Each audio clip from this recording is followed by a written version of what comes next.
Good afternoon, it's Lana here for another Schoolhouse for Art conversation.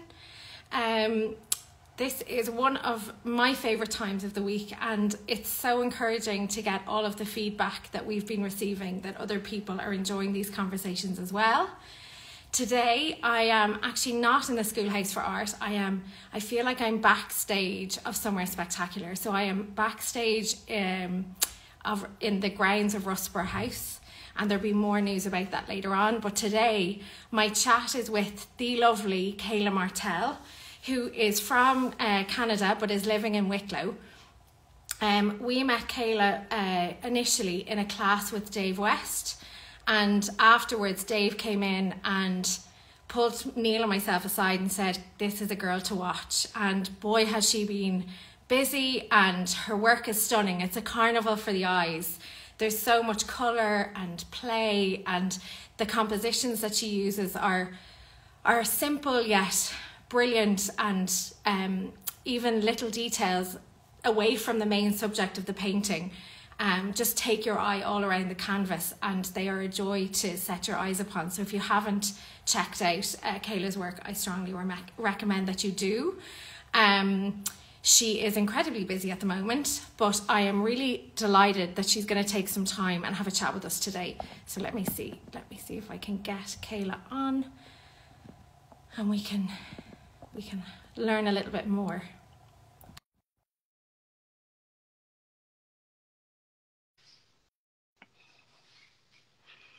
Hi to everyone who is checked in.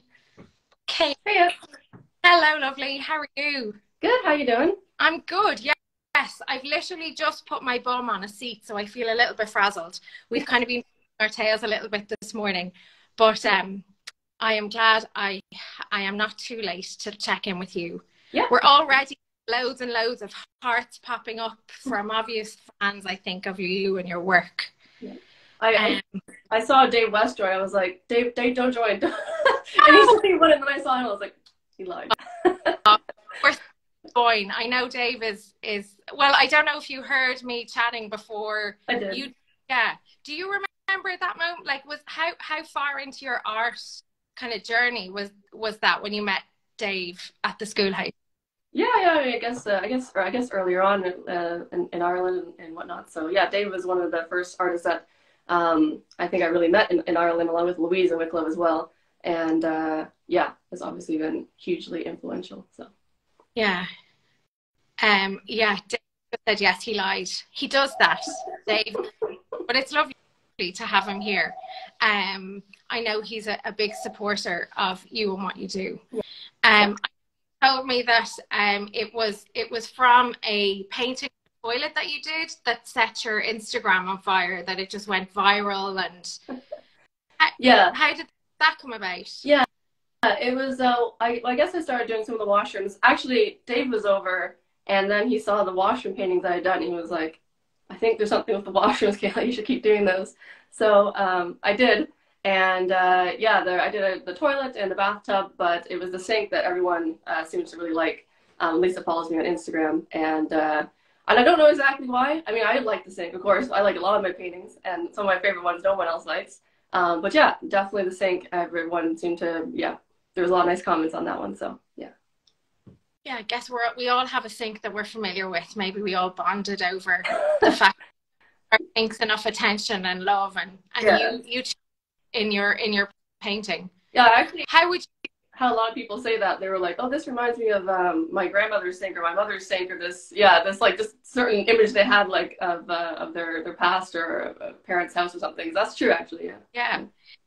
And how would you describe your painting, or how has it sort of evolved over the years with your work? Because I love the composition of your pieces. I love how you bring really simple everyday pieces in, but make it into this lovely kind of snapshot of a day or of a scene. Yeah. Well, I guess the painting's involved in two different ways. One in the composition that you've said, and the other one in technique. So I guess in composition, what's changed in the last few years is going from very much like if I'm doing apples or a jar of milk, then I'm looking at just the shapes, the overall, like this is a block of green and this is a darker cup of tea, and then just more of a no-tan study of how they look together. And of course, that's still very important. But now I think more about a narrative. And most of the narrative, I mean, no one's going to pick up anything that I'm doing that's in my head. But in my, a lot of stuff I do is more romantic now with like the love sign or a postcard. So like I have, for instance, one with like a tea and a postcard in front of it and lemons. And yeah, it's just sort of an arrangement of tea and lemons. But in my head, it's like a story, someone was sitting down to have a cup of tea and they're reading this old postcard, or they're writing a postcard, or they're reflecting on, an old relationship or something. So yeah, and the ships and the pints and the sea ones that I do, it's a similar thing. I'm just thinking maybe like a sailor's wife is sitting down and looking at her husband's postcards or something. So they're just imaginary little stories in my head, but I think that they've changed how I do compositions now. I'm looking for something a little bit more inspirational when I'm painting them. Yeah. It's lovely actually, because you do get that sense, or you create you give the audience, spectator, an opportunity to create their own narrative, and maybe they come up with their own. But I think being an artist is part of what sets some artists apart from others, is when you do kind of look beyond the painting, and it sort of creates this imagination narrative, and lets you kind of go down this little creative path in your own mind, which is lovely to do.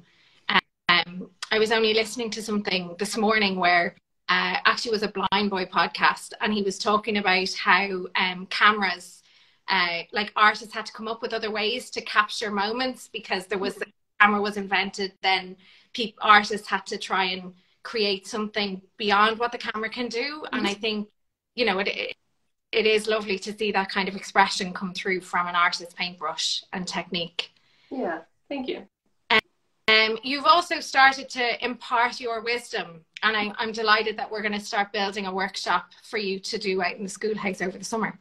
Yeah, I'm really looking forward to that. Yeah, and I know somebody is asking. This will be recorded. It'll be on our Instagram page that you can read later. So you're busy. You have some solo shows this year coming up, or one at the moment running. Yeah, I have one that just opened this last Thursday at the Art Centre in Northern Ireland, just east of Belfast. And that one's called Mornings in G Major. And it's centered largely around music. There's a guitar festival happening at the same time, so there's a bit of overlap there with myself. And a lot of interior paintings focused around piano or the violin or my husband's electric guitar that I did not almost drop composing it. And of course my usual like laundry and bathroom interiors as well, but all kind of morning light, morning focused with a touch of music on it as well. So yeah, I was really delighted for the opportunity, and I'm grateful to them for giving it to me. And had you been had your artistic career started when you were in Canada, or were you over in Ireland when it all began?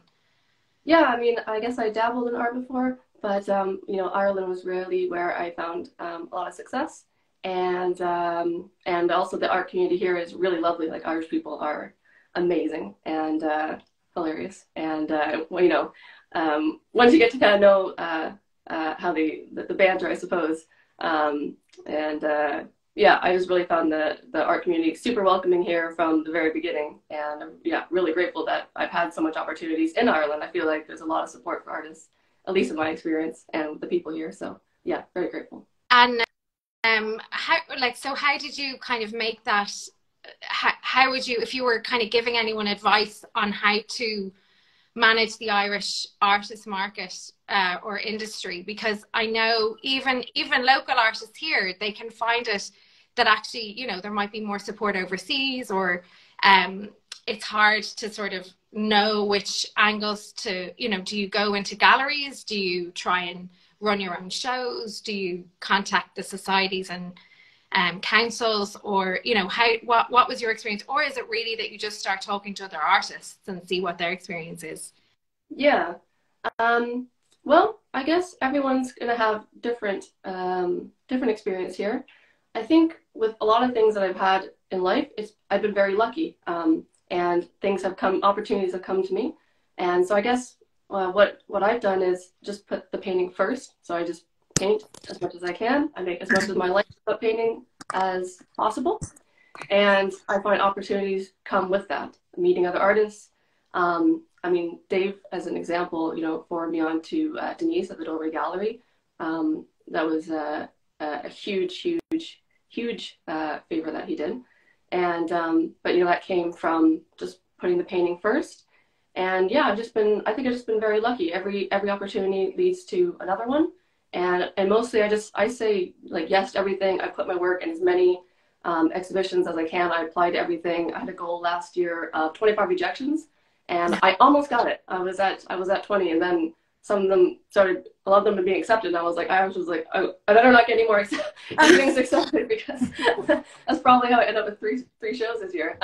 But you know, put yourself out there and aim for rejections, I think, is a really good way to go about it.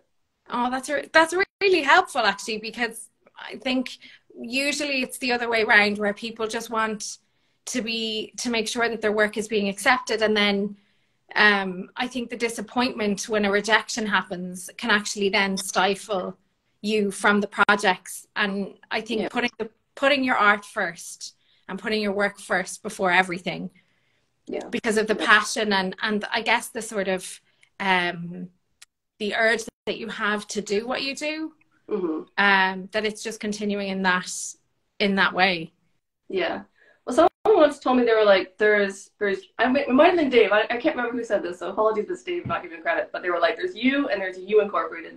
And I do think of that. So there's me, the painter, who loves to paint and loves to do cupcakes 1,000 times.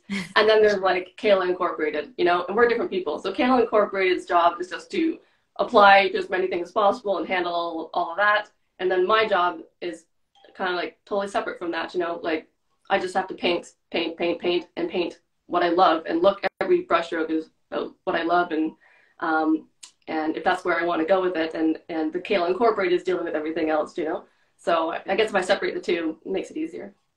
And do you find it easy enough to balance those two? Because I know the admin part of being a professional artist can be quite draining or difficult for some artists. Yeah. No, I mean, I find it grand. I do think, I guess I don't do a lot of other things, as in I don't watch Netflix, and there's no series I'm watching. I don't really watch too many movies, only like black and white movies from the 50s at this point. So I don't do any of that. I cut that out, and I guess I have time for the other stuff. And yeah, I don't know, just something you have to do. I don't really mind it. It's grand, you know, so as long as I'm painting every day, which I am, so yeah. I like that you've picked up the Irish word of grand. I think it's yes, it is one of those. Yeah. And do you get home much? Do you get home to Canada much? Yeah, my sister's moved out to Halifax, which is on the East Coast, and there's actually like a lot of Irish influence over there. And when I went to Newfoundland, I was like, why is everything like everything was in Irish, all the pubs were Irish, so a lot of overlap. And yeah, I'm going back to Halifax to see my sister in a few months. And my sister's like the biggest fan of my artwork, and she's my ultimate approver on it if anything's good. So yeah, I'll be happy to see. Oh, that's good. And do you have a technique? Do you have an approach to your work, or do you sort of, is there a flow that happens? Yeah, like in the painting process. Yes. Yeah. Yeah. Yeah. I mean, there's a specific series of steps that happens every time I'm painting. And while it may vary, I think consistency is really important. I was saying this a lot in the recent workshop. That doesn't mean that I can't vary things, but it's like a science experiment. You want to like vary one thing at a time, you know? So I guess my process is always the composition first. And I'm not going to start any painting until there's something that I always say is like first date. I really get this, like the flowers in the cupcake yesterday. I was like, it's so close, but I'm not feeling the butterflies. And then I think I removed the flowers around, and I was like, oh, I'm feeling it like right here. I can't wait. I'm so excited. And yeah, and so I start the composition. That can take an hour sometimes, just moving a cupcake 1 inch at a time. And then I do the underpainting and drawing, the color mixing in that order, and then the first application of paint, which is the thinner layers, and then the upper layers. But I just follow the same process every time. And what I'll usually do is tweak one little thing. So maybe a different color in the palette, maybe a different brush, maybe a bigger brush, you know, maybe leaving off some of the drawing, but just one thing at a time, so I can kind of see like, oh, do I like that change, or to apply a new technique, etc. And you use an alla prima technique. You kind of get it all done within one sitting? Yeah. So normally it's 1 to 2 days depending on the size of the painting. So an 8 by 10 takes me 4 hours. So all those 8 by 10s would be done in 1 day. But like the larger ones I have for the exhibit is over 2 days. But generally I like the paint to still be wet when I'm working with it.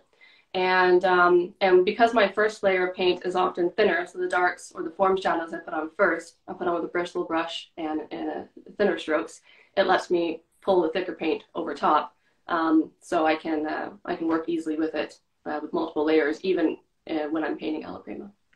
And how do you approach your color mixing? Do you have a preferred palette, or does it depend on the composition? Yeah. No, I use the same palette every time. Okay. So for any of the folks that was just doing my class, they did see magenta on, so that was an accident. I accidentally squeezed magenta on, and now I'm trying to get rid of it. But otherwise, I use the same colors every single time, which is ultramarine blue, Caribbean turquoise, alizarin crimson, cad red, cad orange, cad yellow, lemon yellow, and titanium white. And so I use a complementary color mixing technique for getting neutrals. And I don't have any grays on my palette, for instance. And yeah, and then so because I have the same palette every time, I know how all the colors work together. You know, it's like doing the scales on the piano. I think, you know, your hands, your fingers, they know where to go. They know where the keys are. And similarly, when I'm mixing color, my hand knows that cad red and cad yellow are going to produce a certain result. Even the consistency, you know. I remember once I thought I reached for crimson, but I accidentally hit cad red, and I wasn't looking at it, but I felt it, you know, because crimson is translucent. And it's much more viscous than the cad red, you know. So things like that are all just becoming muscle in my memory. That's a great ability to have sort of taught yourself then, in terms of then having the process just come out that like really fluidly and without much accident. Or yeah, well, all the colors, we are like friends. I think we all know how we're working together. We know what the plan is, and if someone new joins, we all have to like say hello. Dogs in the dog park or something. So yeah, I love that you talked about your paints like they're your friends. They definitely are. Yeah, I can imagine the conversations that go on in the studio. You wouldn't think that you're alone. Yeah, no. I mean, I think I was saying before, if I had to go like on an island, I would take cad orange with me, and hopefully if you could bring a buddy, then alizarin crimson, because they are amazing together. They're like my favorite combination. We're really good friends. Oh. That's lovely. Are you joining us from your studio there? Is that your studio? Yeah. I picked the prettiest corner. It is. All my little bowls of fruit around, but yeah, this is the studio. Yeah. It's lovely. I don't know. I don't want to show you, or don't we move the phone to spin around? Or? Yeah. I mean, there's the little kind of arrows that rather, so you can see what you're showing us underneath your face. Those little arrows. Yes, there you go. So you can see now what you're showing us. Yeah. So this is the setup I posted that I was like, I think I squealed when I was like, ooh, I love it. I love it. Are they the flowers that you were out looking for when we spoke yesterday? Yes, exactly. Yeah. Oh, so. I feel like I'm part of the process. I feel like I know those flowers now. Yeah. So I'm just over here working on this beforehand. So this is the underpainting, or the drawing / underpainting. And I say I hate doing lettering, and then I was like, all right, maybe I'll do a bunch of letters on a perspective angle on the block. So my brain was not happy with me this morning. Yeah. But yeah. That is. So sorry. It's ambitious to like that you know, there's not much forgiveness with something like that in terms of the drawing. Yeah, exactly. But yeah, that's the thing. People know when you don't spell something right. So if I don't do it right, they're gonna know that's not a V.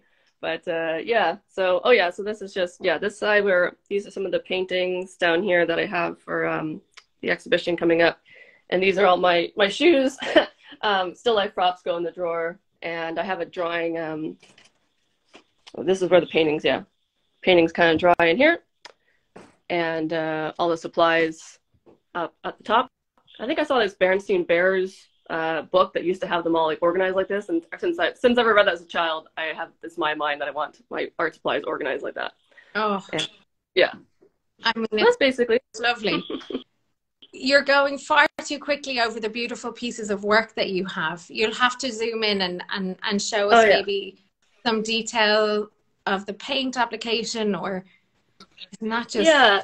even Yeah.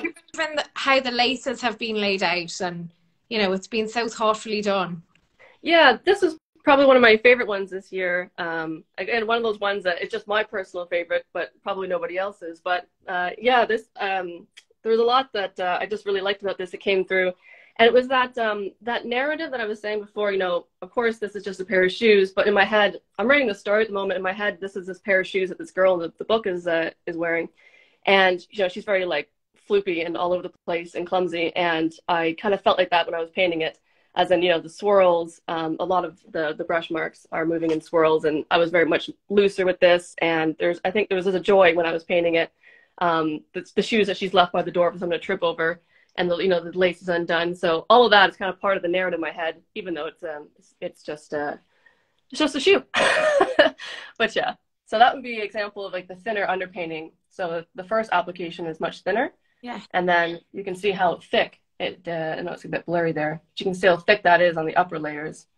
So yeah, so that's comes through in the and then so I would apply the darks all underneath the laces, and then do up the laces on top of the darks that are applied thinner at the end. That's how I tackle the shoes. So yeah, That's stunning. What's the name of that? Have you given that painting a name? Yes, that one's Anya's favorite shoes. Anya's the girl in the book. So yeah. Was it a book you were reading, or a book that I feel like you're going to write for us? Because yeah, a book that I'll switch this around here again. A book that I'm writing. I had the story in my head since I've finally I've written a couple other books, but I'm not published, and they're very badly written. But yeah, I started really buckling down this last year. So I'm at 150,000 words, which is 500 pages. Wow. Yeah, and I'm working the second draft right now of it, and she's one of the characters in the book. So I just get a bit of inspiration from that when I'm painting. Oh, so yeah. Oh, that's a lot. Because I was going to say before, as you were telling us the story, I was like, I know you were talking about a novel, but I can just, you nearly know the person just from those few words in the introduction. So I said, there's definitely a book coming out of you. I look forward to learning about Anya. Yeah, I'm hoping something comes of it this time. So I'm really trying to I'm trying to do a good job with it, but we'll see. Oh well, you'll have to share it with us as soon as it's out there. Yep. And I know you so you've another. How do you prepare? You have all those paintings in the drawer. Are you ready for the other solo show that's coming up? Yeah. I painted. I got that one first. That was so I have the one right now in Art Center, and the other one in August with the Seamus Ennis Art Center, and they gave me a year to prepare. So I actually finished the paintings for theirs first, and then went on to paint the ones for the April show. And but I think there's so much time that I'll probably switch out some of the paintings I already did and see what else I can do. And then I have the other one is a duo show in Clonakilty starting next month with Nicola, and so I have some of the paintings as well but it's not as big, but still some paintings need to do for that one. But yeah, so yeah, for preparing, I try to keep the theme pretty broad because I like to just paint whatever I'm inspired to paint. So like if I said I'm going to do entire show on like an orange, I probably would get bored of oranges. So I kind of pick broad things like the morning or breakfast, which suits like a lot of my work. And yeah, and for preparing for the show, I did start off initially being like music. But then I always find that the best thing for me is just to follow inspiration. So like whatever gives me the butterflies and like the first date feeling of going on painting or vice versa. That's what I do, and usually it does suit the show. So I just paint, stay at the easel and paint some more, and eventually the paintings, eventually they show up. And I got very lucky. I had a very successful few weeks in December when I was doing that. And then I just had the show done. But sometimes it doesn't work out like that. So. And do you find that there's kind of moments of pause where there needs to be a creative break, or do you just work through it and wait for the painting to show up for those butterflies to appear?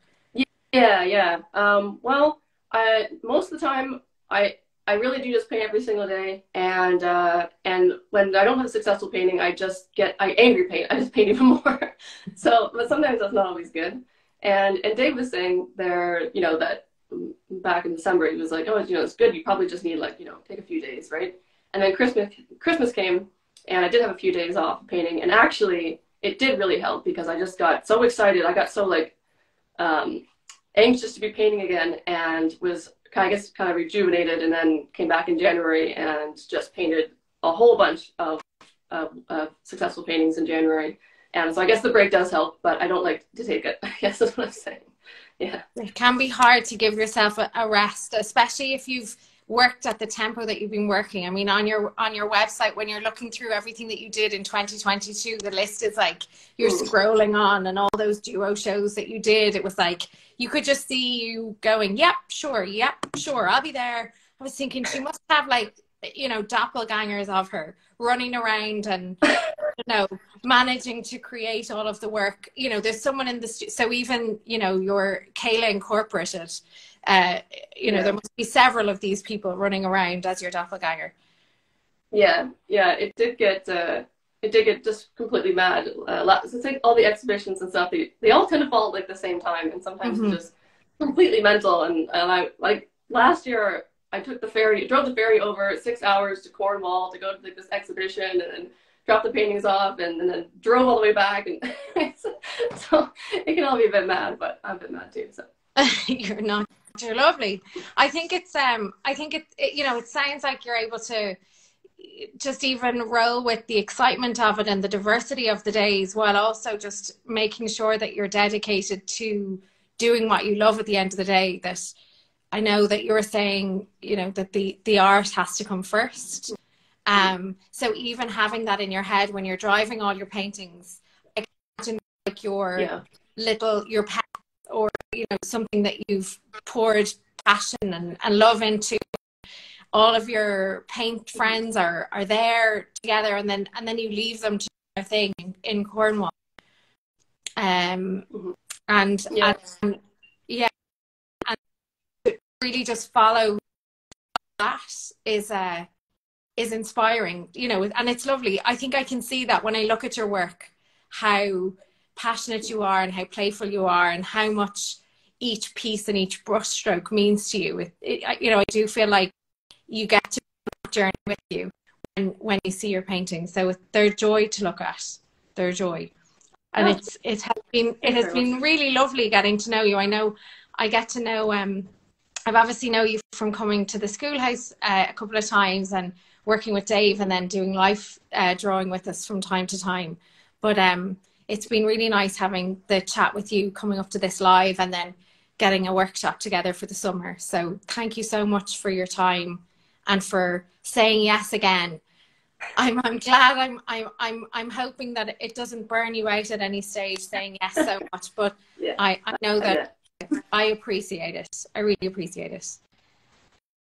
So thanks very much. Yeah, thanks to Kayla. So thanks to you for being here this morning, and thanks. We've had a really busy live this morning with lots of people joining in. So it watch to everyone who joined. I'm actually in Russell House today, and I'm going doing with my dad.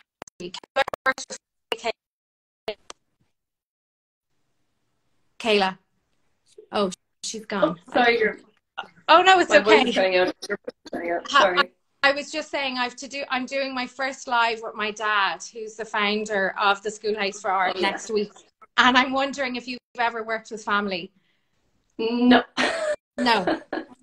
Okay. Well, my husband, no. No. Okay. Well, you know this, Kayla, but my dad founded the Schoolhouse for Art 10 years ago, and exciting news to share with everybody this week. So I've roped him in to do a live with me, so I think they're really aptly nervous about it. But I'm going to flip my camera around and share the view I have at the minute. So I'm looking out the window at the grounds of Russell House. So it's a bit of a rainy day here in Ireland, in Wicklow, but it is, the there'll be more about Rusper House from me next week. So just thanks again to everyone for listening. Kayla, thank you so much for being here with us this morning and for sharing your story. I appreciate it. You're an inspiration, and I just, anybody should go out and check out your work. It's a pleasure to be seen. So have a lovely day, everyone, and we'll be back next week. Thanks, Emil. Bye, Kayla. Bye. Bye.